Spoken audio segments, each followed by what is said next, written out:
사랑하는 국민 여러분, 김상희 국회 부의장과 선배 동료 의원 여러분, 그리고 김부겸 국무총리를 비롯한 국무위원 여러분, 더불어민주당 분당을 출신 국회의원 김배욱입니다. 코로나19가 전 세계를 강타한 지 1년 8개월을 넘어서고 있습니다. 코로나19는 우리의 모든 것을 바꿔놓고 있습니다. 각국의 경기 부양과 통화 정책으로 시중의 유동성은 넘쳐나고 있습니다. 그리고 강력한 거리두기와 이동 제한으로 비대면 환경은 가속화되어 가고 있습니다. 이러한 언택트 환경 속에 플랫폼 기업을 중심으로 한 독점 이슈도 지속적으로 제기되고 있습니다. 코로나가 앞당긴 변화의 속도에 맞는 적절하고도 균형 잡힌 정책을 마련하는 것이 정부의 최대 과제가 되었습니다.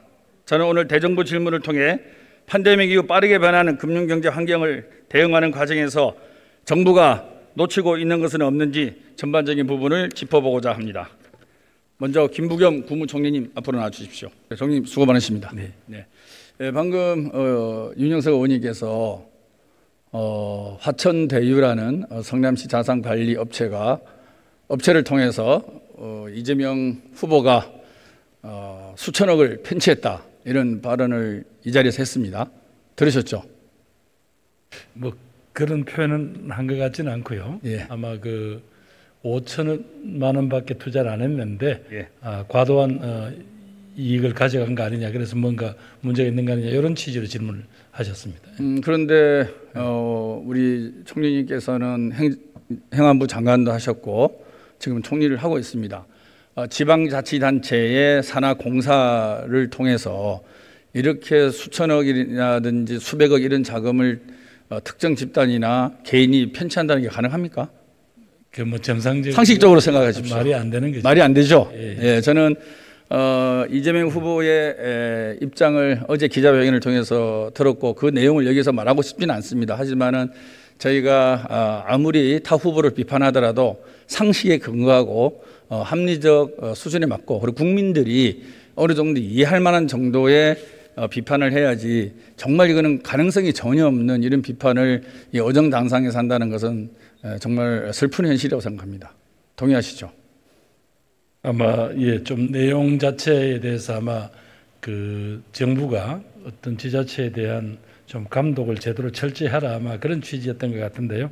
그 내용은 지금 상황이 또 이미 제가 알기로는 뭐 수차례 그렇죠. 감사원도 있고 이런 시에 또 감사실도 있고요. 있었다고 하는데 예. 그래서 그건 적절치 않다고 아까 답변 드렸습니다. 예. 아까 박홍근 의원님 질의 속에서 위드 코로나를 검토하고 있다. 백신 접종 상황을 보고 그리고 전체적인 환경을 점검해서 위드 코로나를 할 수 있다, 이런 어떤 취지의 답변을 하신 거. 그러니까 위드 코로나라고 표현하지는 말자는 거죠. 그렇죠. 일상으로의 회복이다. 예. 그렇게 표현하자고 하고, 또 그런 과정을 지금부터는 준비를 해야겠다. 네. 왜냐하면 전 국민이 70% 접종을 완료한 상황은 지금처럼 그냥 일방적으로 코로나균으로부터 공격당하는 상황은 다르니까, 또 지금 현재 이 상황이 우리가 그나마 이 정도 선에서 관리가 되고 있는 현실은 분명히 어떤 분들의 소상공인이나 자영업자 이런 분들의 피눈물 위에서 겨우 뱉어내는 그런 현실이니까 이걸 언제까지나 계속 갈 수는 없지 않겠습니까? 네. 뭐 그런 취지로 말씀드렸습니다. 예, 저도 총리님의 기본적인 인식에 동의를 합니다. 근데 저희가 이제 위드 코로나라는 단어를 쓰는 것을 조심스러워하는 것은 이 코로나를 마치 코로나를 과거에 우리가 경계를 하고 조심을 해왔는데 그런 경계심이 무너질까봐 위드라는 단어를 쓰는 걸 조심스러워하는 거 아니겠습니까? 그리고 또 코로나라는 이 바이러스가 그렇게 생각보다 만만치 않은, 그렇죠. 변이와 변종이 계속 생겨날 수 있는 그래서 거고요. 질병이 될 수가 있기 때문에 그렇습니다.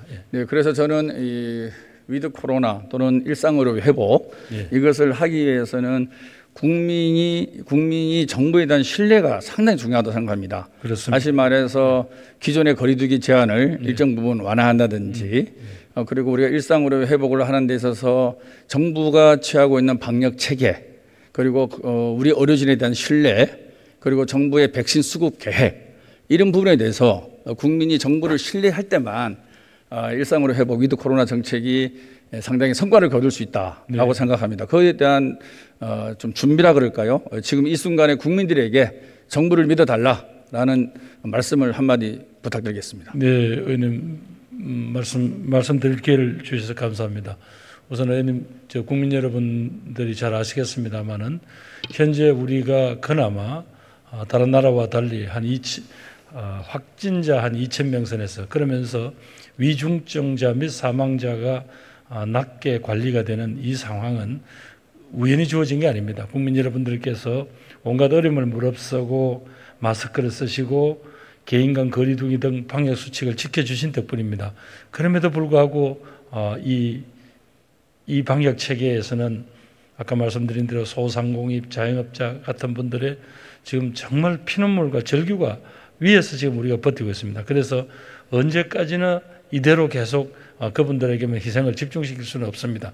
그래서 저는 지난번에 예결위 질의를 통해서는 이럴 경우에 그분들이 대부분 다 임대를 가지고 임차를 해서 사업을 하시는 분들이니까 이 고통을 좀 나누는 방법까지도 한번 고민해 보자고 말씀을 드렸습니다만은 이런 어떤 저희들 나름대로 그런 상황을 잘 알고 있기 때문에 그러면서도 코로나라는 이 역병이 더 이상 국민들의 삶을 더 이상 중단시키지 않게 하려고 하는 그런 어떤 우리들의 목표를 가지고 조심조심 한 단계 한 단계 국민 여러분들이 충분히 대비가 하실 수 있도록 그렇게 설명을 드리고 가겠습니다. 그리고 그 점에서 우리가 약속한 대로 이번 추석 전 1차 접종 기준 전 국민의 70%, 그 다음에 10월 말 2차 접종 완료자 기준 전 국민의 70%라는 목표를 달성하는 데는 지금 백신 확보라든가 이런 데서 전혀 문제가 없다는 걸 분명히 말씀드리겠습니다. 네, 감사합니다. 네, 들어가셔도 됐습니다. 예, 고맙습니다. 고승범 위원장님께서는 금융위원장 취임하시기 전에 금토위원으로 계시면서 금리 인상을 주장하셨고 취임하시면서 금융 안정을 제1목표로 삼겠다 이렇게 말씀하셨습니다. 그래서 일부 언론에서는 가계부채 저승사자다 이런 닉네임을 붙이고 그랬는데요. 이 별명에 대해서 어떻게 생각하십니까? 가계부채 저승사자. 예, 그 가계부채가 시급한 현안이기 때문에 제가 가계부채 관리를 강화해야 된다고 여러 차례 강조를 했습니다. 예. 아마 그 과정에서 이런 별명이 생긴 것 같습니다. 네. 불편함은 없으신가요?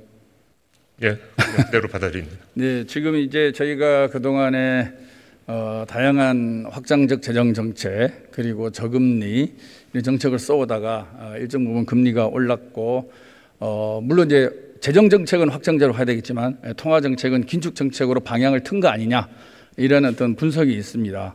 나중에 우리 홍남기 부총리께도 여쭤봐야 되겠지만 시간이 되면 우리 위원장님께서는 지금 금리 인상과 가계부채의 타이트한 관리 이 정책을 앞으로도 지속해야 된다고 생각하십니까? 안 그러면 단기적으로 이 정책을 쓰고 다시 한번 재고할 여지가 있다 이렇게 판단하신 겁니까? 예, 제가 금통위원 시절에 금리 인상을 주장을 했었습니다만은 지금 현재 금융위원장으로서 통화 정책에 대해서 직접적으로 언급하는 것은 좀 적절치 네. 않은 것 같습니다. 네. 다만 한국은행에서 계속 그런 방향으로 얘기를 하고 있고 또 가계부채 관리, 그러니까 거시 건전성 정책도 같이 강화를 하고 이런 추세로 가야 지금 현재 문제가 되고 있는 가계부채 문제라든지 또 그 자산시장, 특히 이제 부동산 시장에서의 가격 상승 문제 이런 거에 대처가 가능할 것이라고 생각합니다. 네. 이제 가계부채에 대해서 관리를 해 나가는 것에 대해서는 이의가 없겠죠. 이런 금융 안정책을 쓰다 보면 실제로 돈을 필요로 하는 국민들에게는 금융이 소외돼서 불안으로 다가설 수가 있거든요. 전세 자금이 필요하신 분들, 그다음에 중도금 대출이 필요하신 분들, 생애첫 주택 마련이라든지 중소기업이나 자영업자들의 운영 자금 등등 이런 실소유자에 대해서는 특별한 대책을 만들겠다 이런 방침을 하고 계신데 그게 어느 정도 시간이 걸린다면 그 안이 나오겠습니까? 예, 그 가계부채 관리를 하면서 제일 큰 문제가 예. 사실 최근에 그 실수요자분들의 대출이 많이 늘고 있습니다. 네. 의원님 언급하신 대로 전세자금 대출이라든지 집단 대출, 정책 모기지 이런 것들이 많이 늘고 있어서 사실 이 부분 관리하는 게 상당히 어렵기도 하고 중요한 문제가 되고 있습니다. 다만 가계부채 관리를 전반적으로 강화하더라도 실수요자분들에 대한 그런 보호는 있어야 되기 때문에 저희들이 지금도 그 부분을 신경 써서 관리를 하고 있고요. 그리고 또 추석 이후에 필요한 경우에 보완 대책을 만들려고 하는데 그때도 한번 같이 고려를 해보도록 하겠습니다. 뭐 언제까지 발표하겠다 이런 계획은 아직 없으십니까? 네, 아직까지는 없습니다. 아직은 없으시고 계속 준비 중인 네. 단계에 있다는 말씀이시죠? 네, 지금 9월달 또 가계부채 동향도 좀 보면서 하려고 합니다. 지금 이제 총액적으로 관리를 하다 보니까 실수요자들이 대출 못 받는 경우가 있지 않습니까? 제가 제안을 하나 드리겠습니다. 중도 상환 수수료라는 게 다 은행별로 한 1.2% 있습니다. 이 중도 상환 수수료를 만든 취지는 은행이 확보한 자금을 대출을 해줬는데 중간에 그것이 상환이 됐을 때 그 운용처가 마땅치 않으니까 고객에게 그에 따른 수수료를 부담하라 이거 아니겠어요? 그런데 지금 상황은 완전히 바뀌고 있죠. 대출을 받으려고 하는 사람이 훨씬 많은 국민으로 바뀌고 있습니다. 다시 말해서 A라는 사람이 중도 상환을 해도 B라는 사람이 그 돈을 대출해 갈 가능성이 거의 99%죠. 그러면 금융당국에서는 돈을 갚겠다는 사람이 있으면 빨리 갚게 해주고 새로운 대출자를 구해서 대출해 주는 게 훨씬 좋지 않겠습니까? 그래서 지난번에도 말씀을 드렸는데 이 중도 상환 수수료 없앨 생각 없으십니까? 예, 그 의원님 그 지적에는 공감합니다. 그런데 지금 불합리한 중도 상환 수수료는 계속 이제 지속적으로 개선을 해왔고요. 또 그 중도 상환 수수료를 금지하는 경우에는 그 변동금리 단기 대출 위주로 또 대출이 이루어질 수도 있고 해서 이 부분에 대해서는 좀 장단점에 대해서 좀 더 검토를 해보도록 하겠습니다. 아니죠. 그런 변동금리에 대한 자금 이동에 대해서는 중도 상환 수수료를 완전히 없애지 못하고 일정 정도 은행끼리의 차액 금리만 남겨두고 중도 상환 수수료를 면제하면 되는 거죠. 예, 그 부분 저는 금융위가 적극적으로 이 문제에 대해서는 대응을 하면 저는 하루 정도만 고민하면 답이 나온다고 봅니다. 그래서 기존에 금융 관행에 얽매이지 말고 새로운 우리 환경에 맞는 그런 금융 정책을 금융위가 적극적으로 펼쳐 나가야만 이런 대출을 원하는 실수요자의 요구에 응답을 할 수 있다고 생각합니다. 예. 이걸 누가 보더라도 아주 간단한 논리거든요. 근데 왜 이걸 금융위가 개선을 안 하는지 좀 이해가 안 갑니다. 예, 저희들도 뭐 은행에도 손해가 없죠. 왜냐 새로운 대출자를 만나니까요. 예, 하루빨리 중도 상환 수수료 개선 문제는 계속 논의를 해서 예. 좀 좋은 결론을 내려주기를 그렇게 하겠습니다. 예, 바라겠습니다. 그다음에 가상자산 관련된 질문 좀 해보겠습니다. 2017년 그 당시 박상기 법무부 장관께서 가상자산 거래소 폐쇄 그리고 ICO 금지 이렇게 발표를 했지만 작년 올해 가상자산 시장이 엄청나게 성장을 했습니다. 거의 코스피 코스닥 시장에 맞먹을 정도로 거래가 일어나는 일도 있고 그리고 많은 투자자와 거래 대금이 거래소를 중심으로 일어나고 있는 게 현실이거든요. 그럼에도 불구하고 우리나라는 이 관련된 법이 전혀 없고 특검법에 자금 세탁 방지와 테러 자금 방지 조항만 있습니다. 그래서 많은 의원들이 모여서 이 부분에 대해서 지적도 하고 저희 당에서도 TF팀을 만들고 하고 있는데요. 이런 금융산업을 육성하고 또 이용자 보호를 위한 법이 필요하다. 이 부분에서는 동의하시죠? 예, 저희들도 좀 국제적인 정합성에 맞고 그리고 또 국민의 재산권을 보호하고 하는 측면에서 이 가상자산과 관련된 그 법 논의가 국회 중심으로 진행이 된다면 저희들도 뭐 같이 검토를 해보도록 하겠습니다.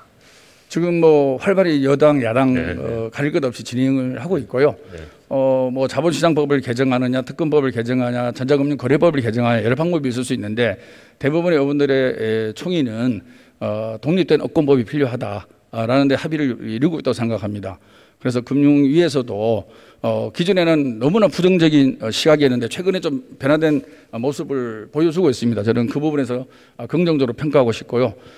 이번 정기국회 내에 이 관련된 법이 제정되어야만 이후에 과세라든지 그다음에 우리가 블록체인 기술에 기반한 이런 산업을 키우는 데 있어서의 백그라운드라든지 그다음에 이 거래소를 이용하는 투자자에 대한 보호라든지 불공정 거래 행위에 대한 단호한 처벌이라든지 가능하거든요.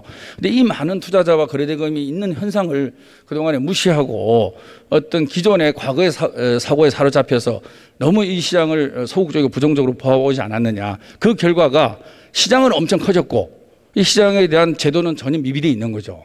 그걸 우리가 지금 자초하고 있지 않느냐. 금융당국이. 그런 비판에 대해서는 저는 금융당국이 상당히 자성을 해야 된다. 그런 생각입니다. 예, 그 여러 의원님들께서 법안을 내주셨기 때문에 저희들이 앞으로 아까 말씀드린 대로 그런 국제적인 정확성이나 이제 소비자 보호, 국민재산권 보호 측면에서 같이 검토를 해 나가도록 그렇게 하겠습니다.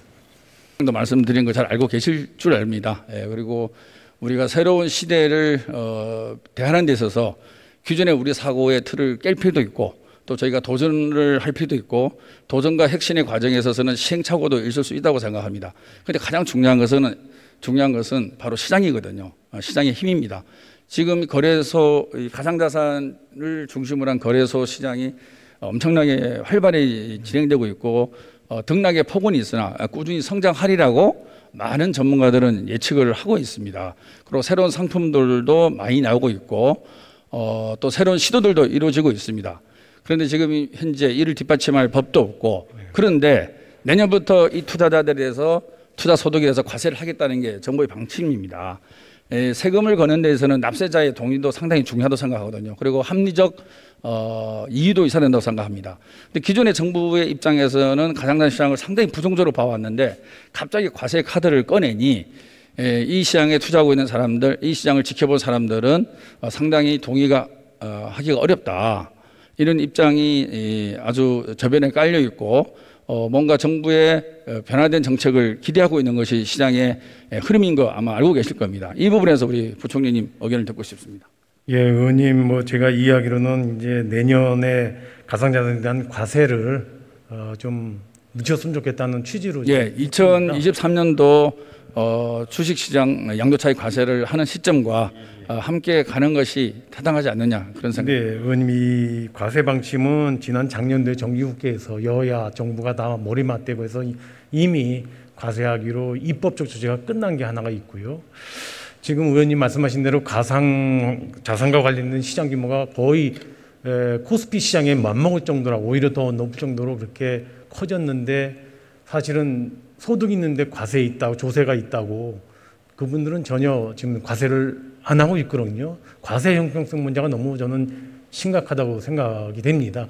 과거에도 과세를 하는 것이 마땅했지만은 사실 가상 계좌를 쓰다 보니까 개인에 대한 소득 파악이 거의 불가능했습니다. 그래서 과세가 안 됐는데 작년에 국회에서 특근법을 개정해 주셔서 이제는 거래소별로 과세가 이루어질 수 있는 기반이 갖춰져서 그걸 토대로 내년부터 과세하려는 거기 때문에 저희는 의원님께서 지금 말씀하신 취지는 알겠습니다만은 아까 과세 형평성이라든가 법이 이미 만들어진 것 또 해외에서는 이미 과세가 이루어진 나라가 많습니다. 저도 과세는 동의하는데요. 시점을 1년 정도만 연기해달라는 것이죠. 그거는 또 다른 저는 시장에 굉장히 혼란이 있을 것 같고요. 또 아까 과세 형평 문제 측면에서 본다면 저는 국회에서 해준 대로 좀 내년부터 과세가 이루어진 게 저희가 세금을 더 걷고 이런 차원은 떠나서요. 아까 말씀하셨던 그런 여러 가지 취지상 내년에 그대로 시행이 됐으면 좋겠다는 말씀을 드립니다. 네, 더 이상 제가 여쭤보진 않겠습니다. 네. 네이버, 카카오 주가가 최근 한 20% 이상 떨어졌죠. 네. 그런데 사실 미국의 온라인 플랫폼 규제에 비해서는 지금 온라인 플랫폼 규제가 사실은 강도가 센 게 아닙니다. 그럼에도 불구하고 시장에서는 쇼크 반응을 일으켜서 주가가 폭락을 했는데요.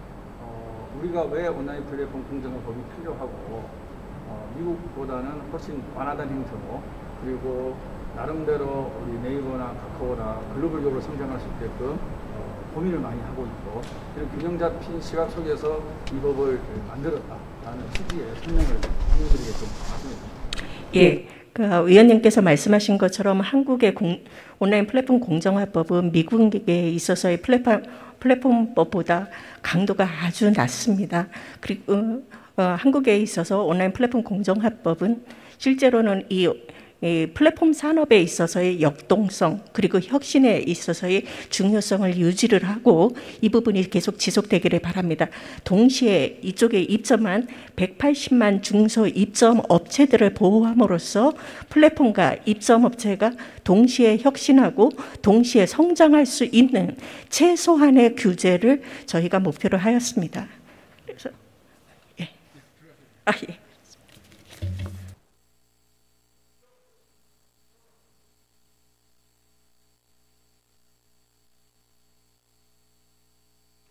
김병욱 의원님 수고하셨습니다.